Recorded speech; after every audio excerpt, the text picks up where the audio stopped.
This is some fascinating stuff. I saw this yesterday, and when I was reading some of the information, you believe that even though the last of the millennials is scheduled to graduate from colleges in 2018, enrollment in colleges and universities is projected to grow. Why? Mostly foreign students. So go back to 2006, 5% of the population in American colleges and universities were foreign students.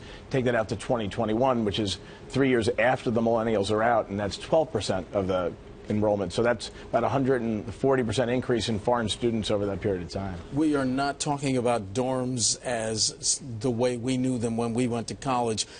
It's now big business. How big? So it's a big business, and if you think about it, the cost of education has gone up precipitously, almost to the point where four-year colleges are unaffordable for most Americans. Sure. So there's tuition, which is a big number, but the room and board number is something that universities are trying to manage. So what they've done is they've farmed out, in some cases, dormitories to third parties who can do it a lot more efficiently than the schools can, and that's created quite a big business for universities around the country. How are they staying competitive?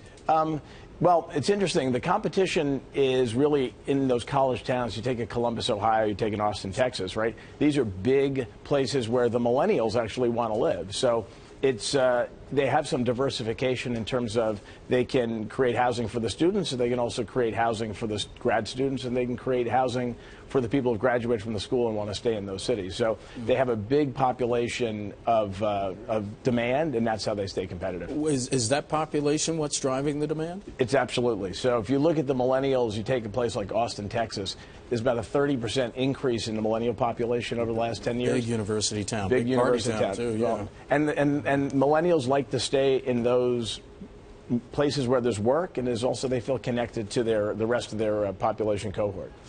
Private operators, they seem to deliver student housing more cost efficiently than the universities. Are there less hurdles for them?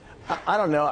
It could be. You know, listen, a private operator may be able to do things different than state-run organizations could do. Yeah. So maybe that's part of it.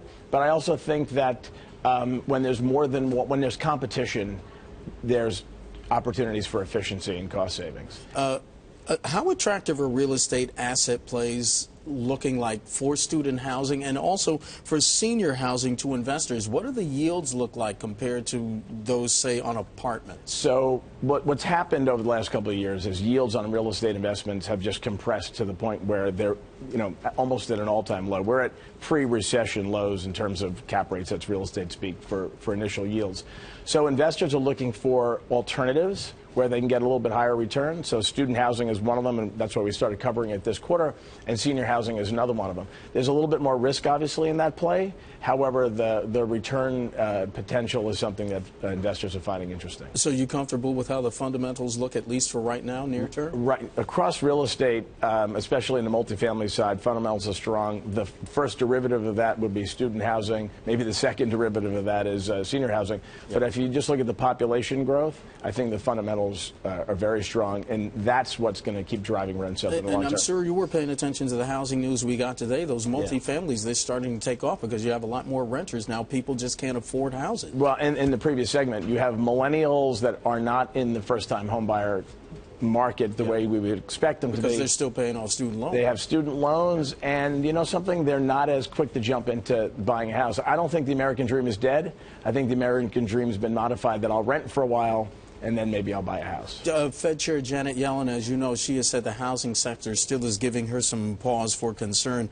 What impact does the overall housing market have on this student housing discussion? I think the rental component helps the student housing discussion because I think we have a little bit of a renter nation. Yeah. So renting from a third-party landlord as opposed to the university, I think gets college students into the renting mindset so that when they graduate, they're familiar with the risks and obligations. I think you treat housing a little bit differently when it's a dorm than you do when your name is actually on the lease, or maybe your parents' name is on the lease, but there's a sense of obligation there, and I think it's getting these college kids into a rental mindset.